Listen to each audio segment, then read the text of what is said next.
Setelah menempuh perjalanan panjang, John pun pada akhirnya tiba di Meksiko.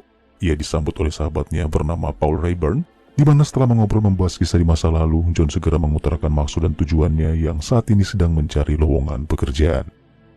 Namun sangat disayangkan, Paul belum memiliki informasi apapun seputar pekerjaan yang cocok dengan latar belakang John, sehingga ia hanya bisa berjanji jika nanti ada informasi, ia akan segera memberitahu John tentang hal itu. Perlu diketahui bahwa John ini adalah seorang mantan anggota pasukan khusus terbaik Amerika Serikat.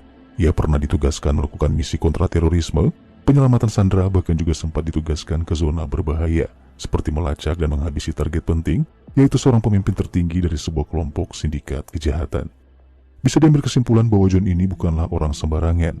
Dia memiliki kemampuan dan kelebihan di atas rata-rata, meskipun pada akhirnya ia memutuskan mengundurkan diri dari pekerjaannya itu. How long you staying?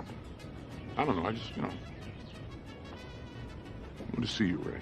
See how you doing. Came by on impulse. Sementara itu berlokasi di dalam sebuah restoran mewah, terlihat seorang pengusaha otomotif kaya raya bernama Samuel Ramos, di mana keberadaannya cukup berpengaruh dalam sektor pertumbuhan ekonomi bisnis di Meksiko. Di momen ini Ramos terlihat sedang mengobrol dengan pengacara pribadinya bernama Jordan Calvus, di mana mereka berdua membahas seputar maraknya aksi penculikan di Meksiko yang kian hari semakin mengkhawatirkan. Seperti yang kita ketahui bahwa Meksiko merupakan salah satu negara dengan tingkat kriminalitas tertinggi di muka bumi, di mana aksi penculikan, transaksi narkoba, bahkan juga pembunuhan merupakan hal yang sangat biasa terjadi di sana. Dalam percakapan ini bisa diambil kesimpulan bahwa Ramos sedang mencari seorang bodyguard demi keamanan putri kecilnya, sehingga ia meminta Calvus sang pengacara untuk membantunya mencari orang untuk menjaga putrinya itu. We're not looking for a goddamn Superman here, right? Get someone cheap. That's hard to find.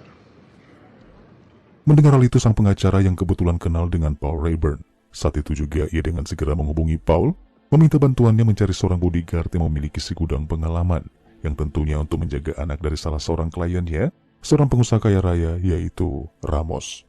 Seperti pepatah mengatakan, pucuk dicinta ulam pun tiba. Secara kebetulan, Paul yang saat ini masih bersama John, saat itu juga memberikan kabar baik mengenai lowongan pekerjaan itu. That's right, a bodyguard. Your Spanish is good enough. Yeah? Think they'd hire a drunk, a has-been? You do your best. They're not going to be paying you enough to perform miracles. At half speed, you're pretty damn good. Take a job, Chris. Then decide if you want to stick around or not. Singkat cerita, setelah John dipertemukan dengan Ramos yang baru saja melihat berkas milik John, tampaknya sangat terkesan setelah mengetahui bahwa John memiliki pengalaman yang sangat panjang di bidang militer, meskipun sempat mempertimbangkan kebiasaan buruk John yang diketahui adalah seorang alkoholik. 16 years of military experience, extensive counter-terrorism work. No one is to know about your drinking. That includes my wife.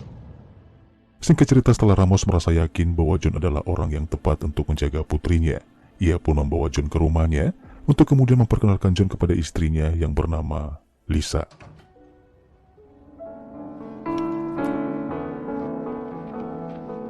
My wife Lisa, this is John Chris.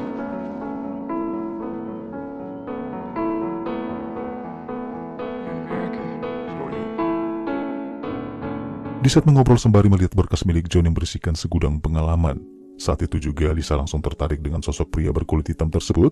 Bahkan dari sekian kandidat yang sudah diwawancara sebelumnya, Lisa merasa bahwa John adalah satu-satunya orang yang tepat untuk dijadikan suami. Maksud saya pengawal putrinya.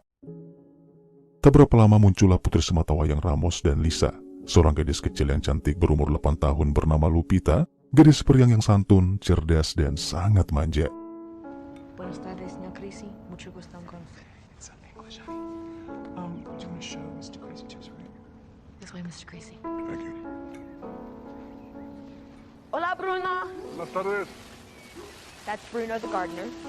And that's Maria the cook. Hola, Maria. Hola, Pita. I think it's nice that he's an American. You've got a TV and a CD player. What kind of music do you like, Mr. Creasy? I don't know. Have you protected a lot of children before, Mr. Creasy? Creasy, you can call me Creasy. And no, you're the first. Creasy? Why Creasy? Pertemuan singkat itu tidak membutuhkan waktu lama buat Lupita untuk mengenal sosok John. Layaknya seorang gadis kecil yang baru saja mendapatkan teman baru, Lupita terlihat merasa nyaman dan menyukai sosok John yang notabene adalah seorang pria yang baru saja memasuki kehidupan barunya. Kebahagiaan gadis kecil ini pun ia curahkan kepada sang ibu, di mana ia mengatakan bahwa dia melihat ketulusan dalam diri John, namun juga merasakan kesedihan yang sangat mendalam di balik ketulusan pria tersebut. Is he sad? I think, or something. Come here, honey. Di keesokan harinya John memulai pekerjaan di hari pertamanya. Ia mengantar Lupita ke sekolah, memperlihatkan loyalitasnya yang berusaha tetap fokus dalam situasi dan kondisi apapun. Di tengah perjalanan, Lupita yang penasaran membuatnya terus bertanya dan bertanya tentang sisi kehidupan John. Namun pertanyaan demi pertanyaan yang seolah-olah tak ada habisnya terucap dari bibir gadis kecil tersebut, membuat John pada akhirnya mengatakan kalau dia hanya ditugaskan untuk menjaga Lupita, bukan untuk menjadi temannya mengobrol. Mendengar hal itu, Lupita pun menjadi kesal. Dengan wajah polos khas seorang gadis kecil, Lupita pun merajuk dengan memilih pindah ke kursi belakang. Were you unhappy?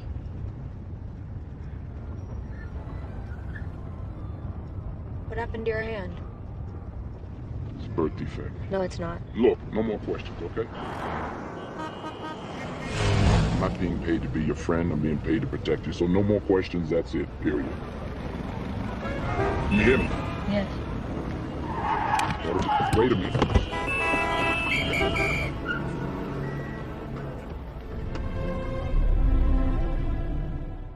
Di malam harinya, John terlihat gelisah dan larut dalam kesedihan tatkala kembali teringat akan masa lalunya, di mana ternyata selama ini John mengalami depresi, merasa selalu dibayang-bayangi oleh kejadian yang pernah ia lakukan, menghabisi ratusan jiwa dengan sangat keji, sampai akhirnya Tuhan mengutuk perbuatannya dan memberikan hukuman berupa siksaan batin. Rasa bersalah yang teramat sangat membuat hatinya pun semakin rapuh, hingga di malam itu ia berniat akan mengakhiri hidupnya, meletakkan pistol tepat di kepalanya, dan...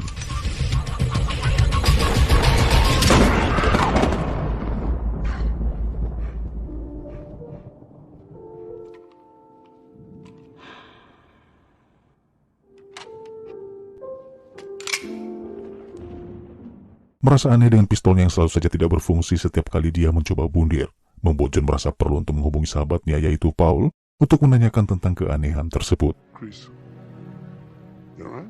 Hey, listen, you ever have a 9mm round that didn't go off?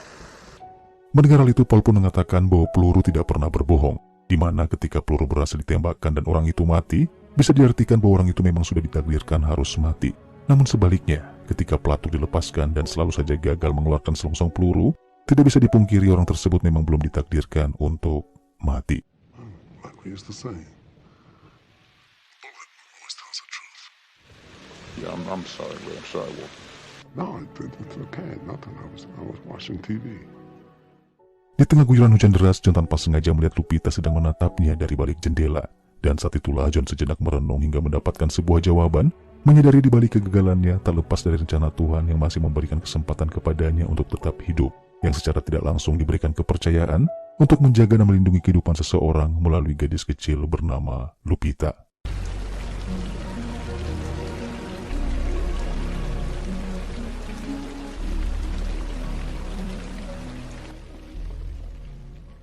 Di keesokan harinya, John kembali melakukan pekerjaannya, mengantar Lupita ke sekolah seperti biasanya. Namun di tengah perjalanan, John tanpa sengaja melirik ke kaca spion bagian tengah, dan saat itulah ia melihat sebuah mobil yang sangat mencurigakan, di mana mobil itu terlihat membuntuti mereka dari belakang. Rasa curiga yang begitu besar membuat John pun dengan segera mencatat plat nomor mobil tersebut, yang entah apa tujuannya, namun yang pastinya John merasa suatu saat nanti dia perlu mencari tahu siapa di balik sosok penguntit itu.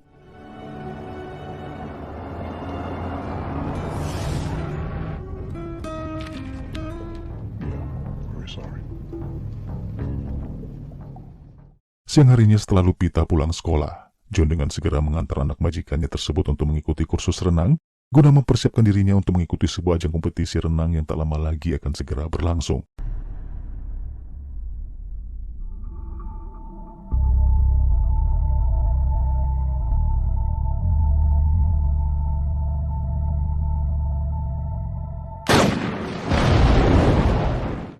Namun setelah usainya pertandingan uji coba, tampak jelas kekecewaan dari raut wajah Lupita, lantaran ia tak mampu memperoleh kemenangan sesuai harapannya. Bahkan sekeras apapun usaha yang sudah dilakukan, tetap saja ia gagal dan merasa kesulitan untuk mencapai posisi 3 teratas. Seolah-olah menyadari kegelisahan Lupita, John dengan naluri kebapaannya mencoba menenangkan dan membesarkan hati gadis kecil itu. Sebagai seorang mantan marinir yang pastinya memiliki pengalaman dalam hal berenang, John tentu saja tahu betul di mana letak penyebab kekalahan Lupita, di mana ia sempat melihat gerakan Lupita yang terlambat sepersekian detik memasuki kolam renang, dan dipastikan oleh John bahwa penyebabnya hanya karena Lupita kaget mendengar suara tembakan yang dijadikan aba-aba untuk melakukan start.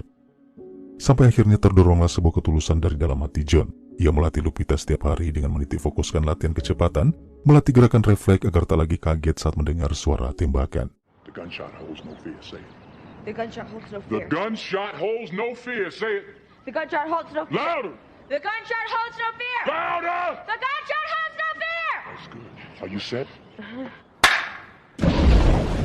Setelah beberapa hari latihan, terlihatlah sebuah perubahan yang sangat signifikan. Lupita mampu memecahkan rekor dengan kecepatan di atas rata-rata, yang mana hal ini membuat John terlihat bangga dan merasa bahagia. Go, go, go, go, go. Go.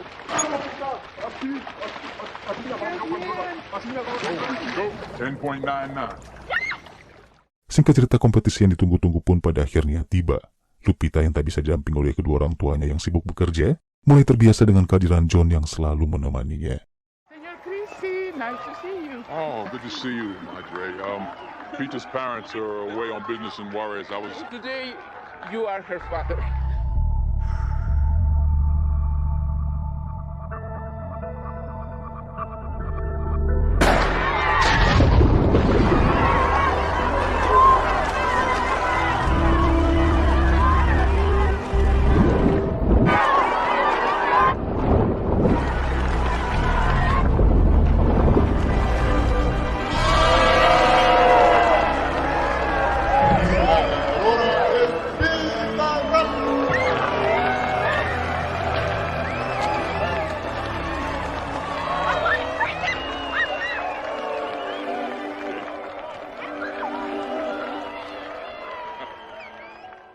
Dan semenjak saat itu, kedekatan John dan Lupita terlihat semakin erat layaknya sahabat, yang tanpa disadari oleh John, kehadiran Lupita telah menghapus kesedihannya. Hari-harinya pun selalu dihiasi oleh senyum dan tawa.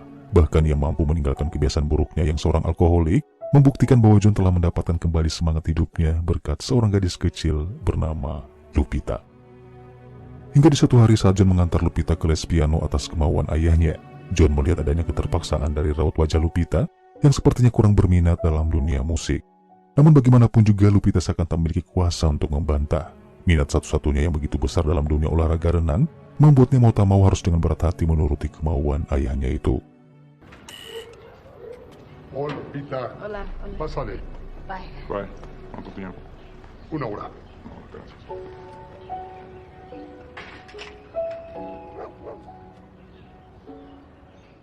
Di saat sedang menunggu Lupita di luar gedung, John tiba-tiba mulai merasakan adanya sesuatu yang janggal di sekelilingnya, di mana ia melihat mobil polisi yang sedang berpatroli memblokade jalan masuk menuju lokasi gedung les piano tersebut. Rasa penasaran membuat matanya liar memperhatikan lingkungan sekitar, hingga pandangannya pun terfokus ke sebuah mobil berwarna silver yang sedang bergerak, di mana mobil itu ternyata mobil dengan plat nomor yang sama dengan mobil yang sempat mengikuti mereka beberapa hari yang lalu.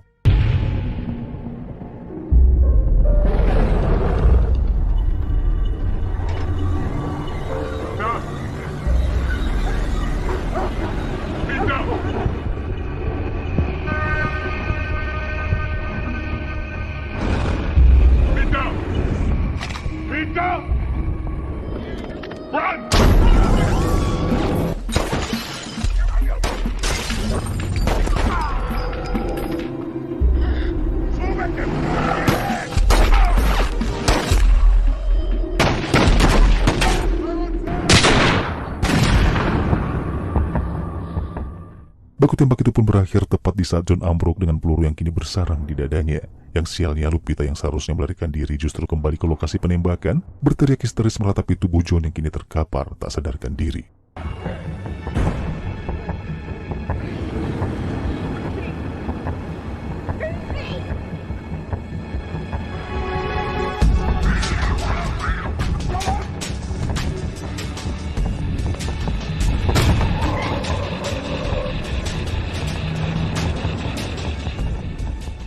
Dalam keadaan masih tak sadarkan diri, John terbaring di atas ranjang rumah sakit dan tidak menyadari bahwa saat ini dirinya dijadikan tersangka tahanan kepolisian. dituduh melakukan serangan penembakan kepada 2 orang anggota polisi, sekaligus otak pelaku penculikan seorang bocah perempuan yaitu Lupita.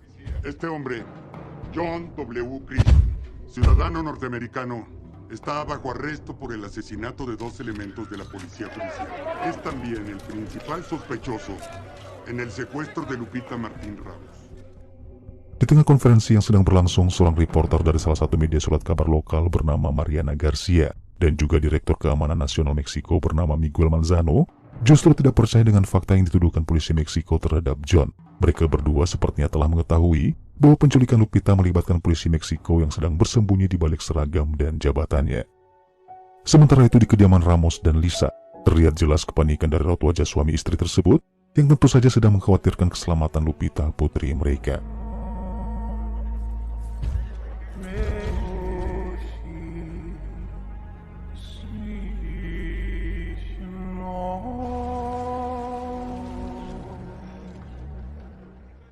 Hingga tak berapa lama terdengarlah sebuah panggilan telepon, di mana di seberang sana sang penelpon yang merupakan pemimpin dari kelompok jaringan penculikan atau kita panggil saja sebagai The Voice, meminta Ramos agar menyiapkan uang tebusan sebesar $10 juta sebagai syarat untuk pertukaran kebebasan Lupita, sembari memperingati Ramos agar tidak melibatkan kepolisian dalam hal ini, karena jika itu terjadi maka The Voice tidak akan segan-segan menghabisi Lupita.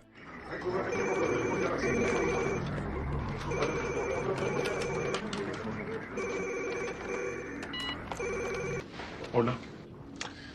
Do you love your daughter, Señor Ramos? Yes. Yes. Do you want to see her again? Yes, I do. Señor, if your daughter's life is as important to you as it is to me, you will do as I say. Yes. Okay, yes. Agensi dari pihak kepolisian yang kebetulan sedang memonitor percakapan itu tentu saja tak memiliki opsi lain, di mana untuk saat ini mereka sepenuhnya menyerahkan keputusan itu di tangan Ramos untuk menyerahkan uang tebusan ke lokasi yang sudah ditentukan oleh sang penculik. Singkat cerita, malam hari pun tiba. Sesuai dengan kesepakatan yang sudah ditentukan, Ramos yang diperintahkan oleh The Voice untuk membawa sendiri uang tebusan tersebut. Tanpa berlama-lama, ia dengan segera menyeret 2 tas berisikan uang tunai dan memasukkannya ke dalam bagasi sebuah mobil yang terparkir di lahan kosong. Leave the money in the trunk of the white car, then return to your car. Namun siapa sangka, baru saja Ramos meninggalkan lokasi untuk segera kembali ke mobilnya, kelompok para penculik tiba-tiba diserang oleh sekelompok pria tak dikenal hingga menjarah uang hasil tebusan.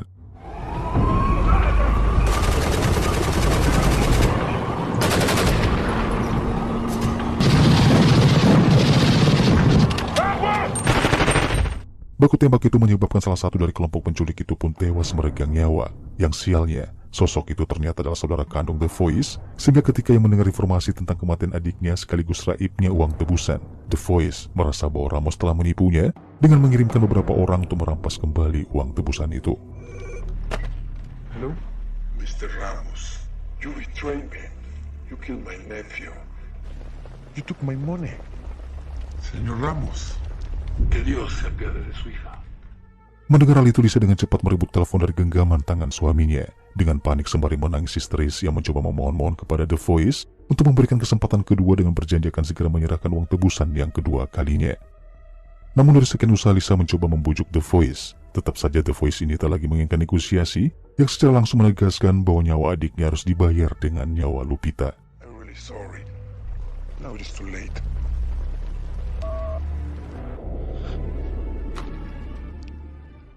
Di keesokan harinya di rumah sakit, Paul yang saat itu berniat akan menjenguk John sahabatnya, saat itu juga melihat seorang oknum polisi korup dengan gerak-gerik yang mencurigakan. Dan ketika polisi itu meninggalkan lokasi, saat itulah Paul kembali melanjutkan pencariannya untuk menemukan ruangan tempat di mana John saat ini dirawat. Namun di tengah pencariannya, secara kebetulan ia melihat Miguel mengeluarkan John dari ruangan tersebut, yang pada awalnya Paul merasa keberatan dan bertanya mau dibawa kemana John sahabatnya itu. Dengan suara pelan setengah berbisik, Miguel pun memperkenalkan dirinya, lalu menjawab pertanyaan Paul dengan mengatakan bahwa John harus secepatnya dikeluarkan dari rumah sakit tersebut. Karena bagaimanapun juga setelah John membunuh 2 orang polisi korup beberapa hari yang lalu, bisa dipastikan rumah sakit bukan lagi tempat yang aman buat John. Singkat cerita, John pun dibawa ke sebuah biara yang merupakan satu-satunya tempat yang dianggap cukup aman. Dan di saat John sudah tersadar dari komanya, di saat itu pula Miguel meminta John agar mau bekerja sama mengungkap kasus penculikan yang akhir-akhir ini sedang marak terjadi. Dengan harapan masih ada cukup waktu untuk menyelamatkan Lupita dan beberapa korban lainnya dari dekapan para penculik.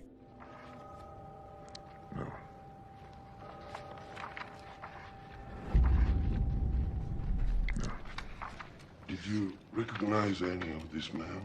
No. Those were all policemen. Bad judicial cops. Protected by a brotherhood.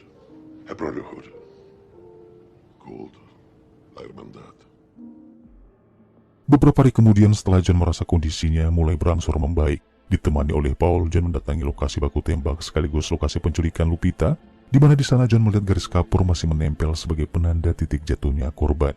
Sejenak John terhenyak, mencoba mengingat kejadian beberapa hari yang lalu, di mana ia merasa kecewa dengan dirinya sendiri karena tak lagi mampu untuk bangkit, bahkan tak sempat menyadari komplotan penculik membawa Lupita secara paksa.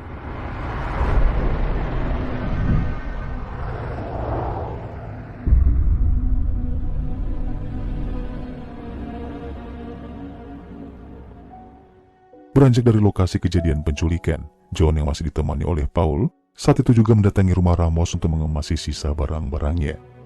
Setelah mengemasi barang-barang dan akan segera pergi, John tiba-tiba kembali terhenyak tatkala terlintas ingatan kebersamaannya dengan Lupita, si gadis periang. Dari raut wajahnya tersirat kesedihan, layaknya seorang ayah yang sedang kehilangan putrinya sendiri.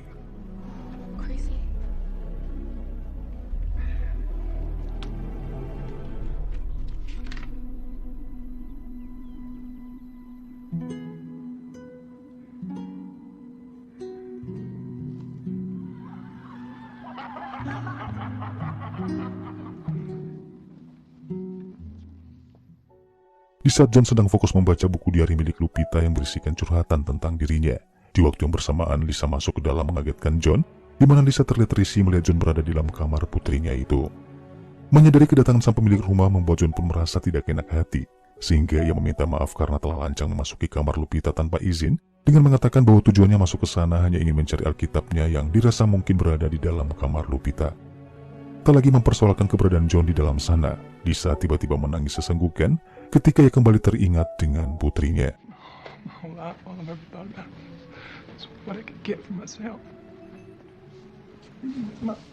Oh, baby, she needed me so much.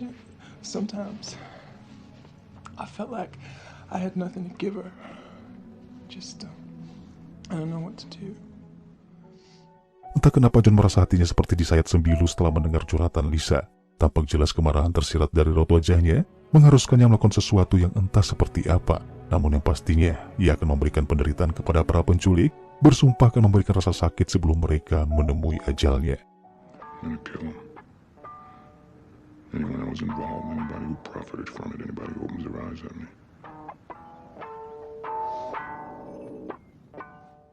Di saat itu juga tanpa lagi membuang-buang waktu, John dengan segera mendatangi toko senjata untuk membeli beberapa perlengkapan seperti pistol dan juga senapan, beberapa granat genggam, beserta dengan 1 unit bazooka.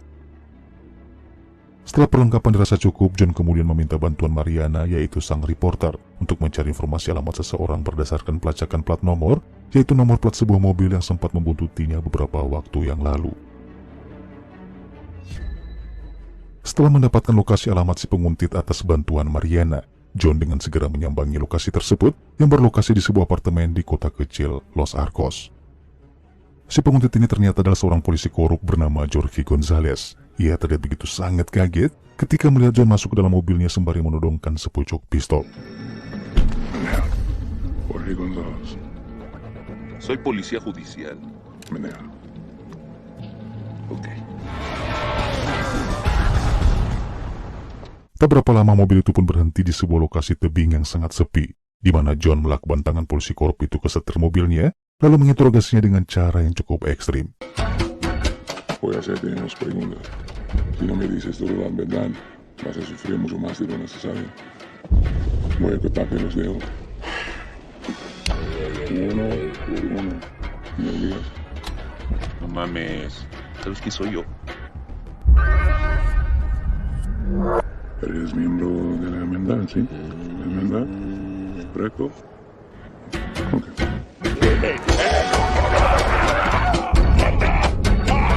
El secuestro de Ramos. Iba yo a la entrega. No sé nada. Nosotros nada más nos dijeron que fuéramos por la niña. ¿Quiénes son? No sé. No sé. No sabes. No sé. No sé. La voz, ok. The boy, sí. La voz. No encuentro la No, voz. cabrón. Hago mi trabajo nada más. ¡No me cortes, cabrón! ¡Ya! Trabajan un rey de mesas. Tiene un lunar en la cara del lado izquierdo muy grandote y le dicen el ceniceros o el carnicero. ¿De la remendad? Sí. Ok.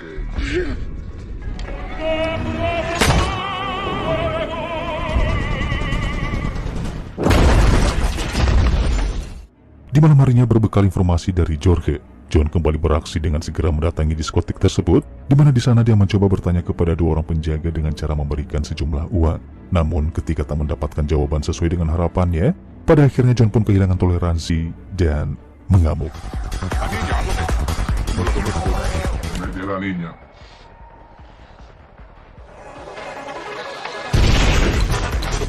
My cell phone. You just wait around for calls and we don't even have a fucking number. Who paid you? We got an ATM card. We take out $200 measly every 2 weeks. What's the PIN number? The what? The PIN number. Yeah, The code number? It's 4747. 4747. No way! The fucking boss kid or his brother. Who's the boss? Who's the boss? Who's the boss? You never see his face. Lying to me right No. I'm telling you the Who truth. stole it? He said some fucking cop took it. Who? Fuentes. Fuente. Yeah, that's it. All right. He's a lieutenant for the anti-kidnapping division. Fuente. Say goodbye. Oh, shit. Escúchame. Si me dices, no he encontrado, me dejaré vivir. Pero yo no sé. ¿No quieres la niña?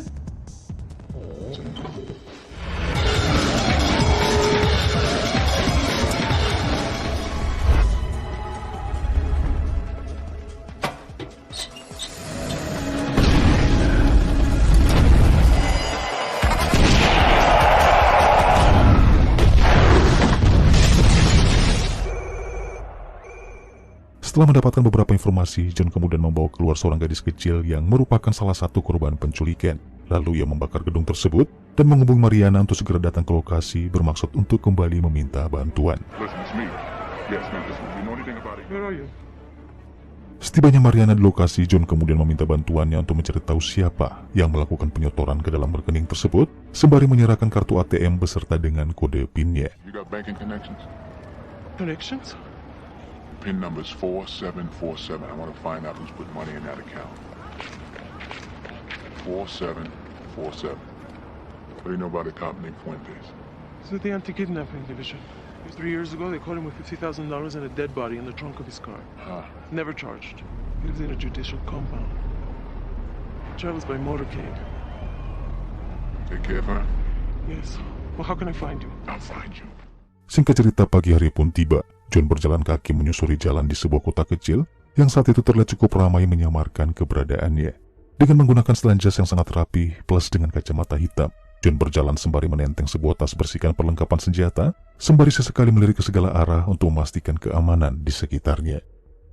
Tak berapa lama langkahnya pun berhenti tepat di ujung jalan, di mana pandangan matanya tertuju ke sebuah toko lukisan, dan menyadari apabila seseorang berdiri di lantai 2 toko tersebut, bisa dipastikan ia dapat melihat dengan bebas aktivitas kantor polisi yang berada di seberang jalan, bahkan tanpa satupun objek yang menghalangi pandangan mata.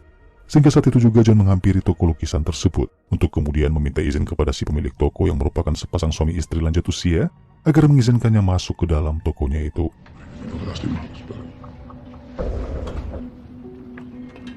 La iglesia dice que hay que perdonar. Forgiveness is between them and God. It's my job to arrange the meeting.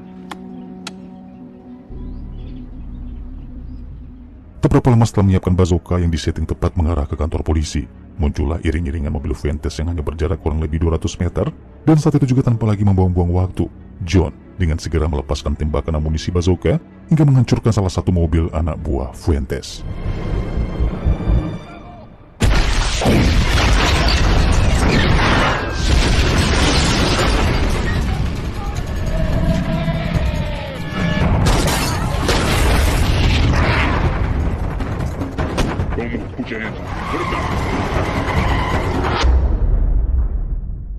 tepat di bawah kolong sebuah jembatan.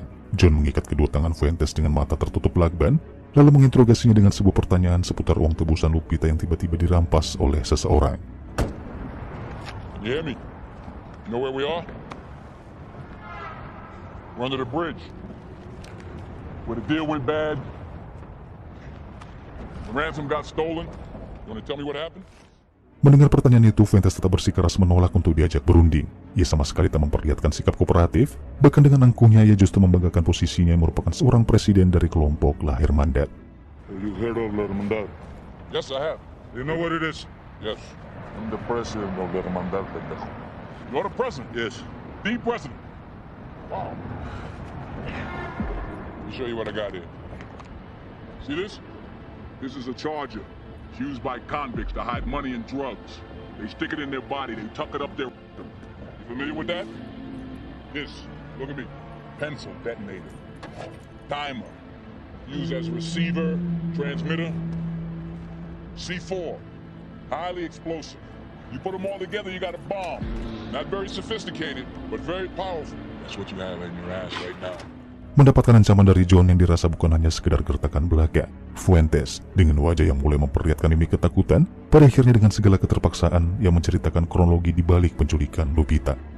Dalam ceritanya terungkaplah sebuah fakta baru, di mana pengacara pribadi Ramos yaitu Jordan Calvus ternyata selama ini bersekongkol dengan Fuentes untuk mendapatkan uang tebusan $10 juta dari hasil penculikan Lupita, di mana Calvus menyewa kelompok para penculik yang dipimpin oleh The Voice. Yang sialnya Fuentes tidak ingin berbagi hasil dan pada akhirnya mencurangi Calvus. Ia mengirim anggotanya untuk menyerang para penculik, bahkan merampas uang hasil tebusan dari anak buah The Voice saat bertransaksi.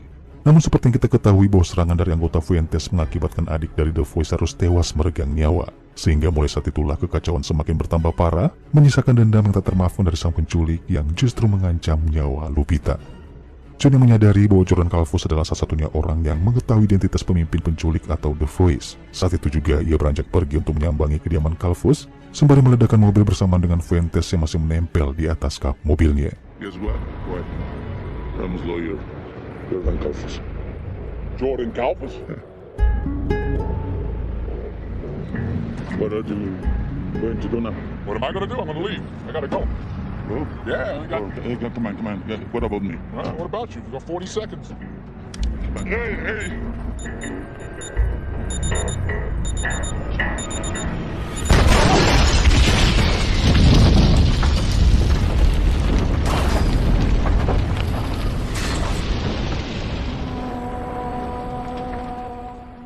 Singkat cerita, tibalah John di kediaman Calvus alias pengacara Ramos. Namun saat dia masuk ke dalam, ia pun seketika kaget saat melihat tubuh Calvus mengambang di kolam renangnya yang kini dipenuhi oleh cairan merah. Beranjak dari kolam renang, John memasuki ruangan kerja Calvus untuk mencari petunjuk. Dan saat itulah John menemukan rekening koran yang berisikan transaksi atas nama Ramos, sehingga John pun sadar dan sangat yakin bahwa Ramos, ayahnya Lupita, dipastikan ikut terlibat dalam penculikan putrinya sendiri. Hola? Mariana, it's me. Chrissy, where are you? Listen, I got something that looks like banking codes from Bank Coast in the Cayman Islands. I need it translated as fast as you can. Whose account is it? Jordan Calvus. And it looks like U.S. deposits and withdrawals. And give me the same thing on Samuel Ramos. That's it? That's it. Rasa penasaran John menuntun langkah kakinya dengan segera mendatangi rumah Ramos, di mana di sana ia mendesak Ramos agar menceritakan apa yang sebenarnya terjadi, bersamaan dengan munculnya Lisa yang awalnya tidak percaya dengan fakta tentang suaminya itu. Greasy. Samuel. Honey? What's going on? That's what I want to know. What is going on? What happened, Lisa? Were you in on this? Or was it just your husband? You know what I'm talking about. Peter's kidnapping to death. Peter got killed because the Shut ransom up! got stolen. What are you talking about? 2.5 million. 2.5 million to your lawyer, Jordan Calvus, that he put in an account in the Cayman Islands, but he won't get a chance to spend it. What happened to the other 5, Sam? Tell your wife. It's your chance to talk. Samuel! What? I love you! Tell me the truth! You want to know the truth? I inherited his debt and his mess. You and I inherited tell me his lawyer. what happened to my baby! I agreed to the kidnapping. I did it for us. For the 3 of us. I'm so sorry. Di Di tengah perasaan bersalah dan menyesali perbuatannya, Ramos pada akhirnya menceritakan apa yang sebenarnya terjadi, di mana kekecewaan ini berawal ketika Ramos mulai menyadari perusahaannya beranjak mengalami kebangkrutan. Utang di mana-mana, bahkan aset pun mulai hilang satu persatu, sehingga terungkaplah fakta bahwa pertemuan Ramos dan Calvo saat itu tak lain sedang membahas permasalahan hutang yang dialami Ramos. Dan parahnya, Calvo sebagai pengacara justru menyarankan kepada Ramos agar melakukan rekayasa penculikan terhadap Lupita, putrinya sendiri, dengan tujuan asuransi Lupita bisa dicairkan yang diperkirakan bisa mencapai hingga 10 juta dolar. Namun sayangnya rencana tidak sesuai dengan harapan. Semua rekayasa yang diatur oleh Calvo ternyata gagal hanya karena sekelompok pria yang tiba-tiba menyerang, bahkan mengakibatkan hilangnya nyawa saudara kandung sang penculik. Sehingga akibat dari semua itu, sang penculik pun murka dan Lupita kini benar-benar menjadi korban. Mendengar penjelasan dari suaminya tentu saja membuat Lisa terlihat begitu sangat marah. Ia tak menyangka suaminya telah melakukan sesuatu yang sangat bodoh tanpa peduli dengan risiko yang bakalan terjadi. Rasa kesal bercampur amarah membuat Lisa seketika mengucapkan kata-kata sumpah serapah, hingga muncul niat yang sangat besar dalam dirinya untuk menghabisi suaminya dengan tangannya sendiri sebagai pelampiasan untuk menyembuhkan rasa sakit hatinya itu. Namun John mencegah hal itu terjadi. Ia hanya tidak ingin Lisa berakhir menjadi tersangka pembunuhan, sehingga ia memberikan sepucuk pistol beserta satu peluru kepada Ramos sebagai penentu apakah Ramos layak mati, atau mungkin masih diberi kesempatan untuk hidup dengan memasrahkan nasibnya pada sebuah peluru seperti yang pernah dilakukan oleh John beberapa waktu yang lalu. You know, they say a bullet always tells the truth. I'll pray for you.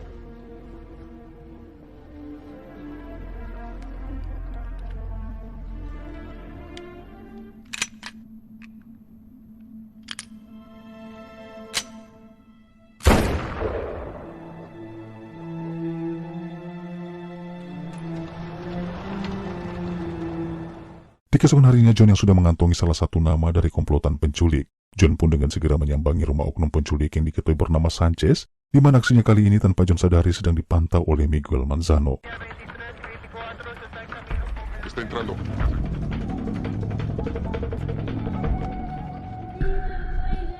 ¿Qué hacemos? Nada.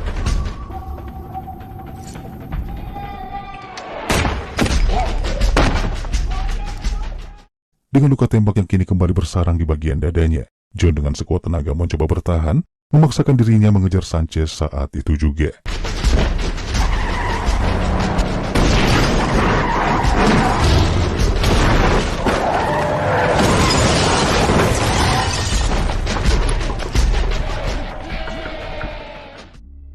Tanpa lagi mampu melakukan perlawanan, Sanchez, bak seekor anjing diseret paksa kembali ke rumahnya, bahkan istrinya yang sedang mengandung pun diperintahkan oleh John untuk duduk tanpa gerakan tambahan. ¡Siéntate! ¿Quién es este? ¿Quién es este? ¿Quién es este? Istri Sanchez yang tidak ingin terjadi sesuatu pada suaminya, pada akhirnya ia memberitahu bahwa pemimpin dari jaringan penculikan itu adalah seorang pria bernama Daniel, yang tak lain adalah kakak kandung Sanchez itu sendiri sekaligus otak dari seluruh aksi penculikan di Meksiko. Daniel Rosa Sánchez. La voz. Sí. Aquí no hay señal. Tenemos que salir.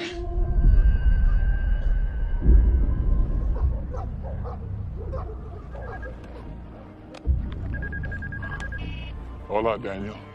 Señor Creasy. Yeah, I got your family here. Your brother doesn't look too good.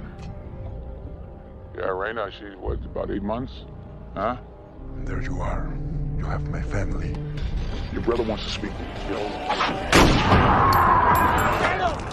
I don't want your money! All right. I will give you a life for a life. Whose life are you talking? What are you talking about? Girls. Pitas. Peter's dead. I'm a businessman. A girl dead is worth nothing. She's alive. All right.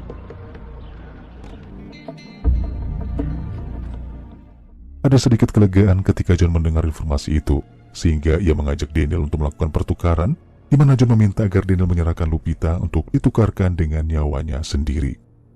Setelah sepakat dan menentukan lokasi pertukaran, John pun segera bergegas menuju ke lokasi dengan membawa serta Sanchez yang masih dijadikan sebagai sandera untuk mengantisipasi jika saja Daniel tidak amanah dengan ucapannya.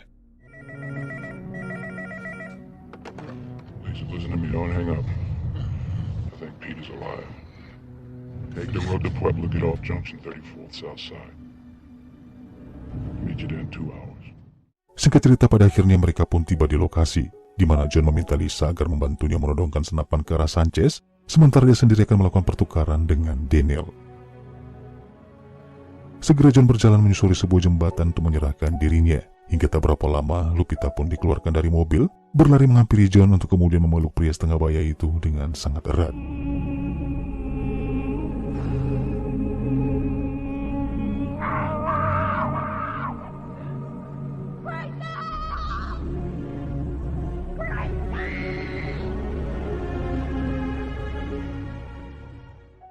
Tangis haru bercampur kebahagiaan dirasakan oleh Lupita.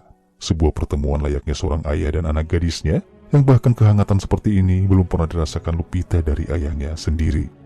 Namun kebahagiaan Lupita tiba-tiba berubah menjadi tangisan yang sangat menyayat hati, di mana ia baru menyadari bahwa pertemuannya dengan John saat itu merupakan pertemuan untuk terakhir kalinya, yang mungkin akan menjadi sebuah ingatan yang tidak akan pernah hilang sepanjang hidupnya. You alright? I didn't hurt you? Alright. Alright, your mother's waiting for you. She's right down here near the bridge. Okay, you go home. Get where you're going. I'm going home too. Going to Blue Bayou. I love you, Gracie. Go run.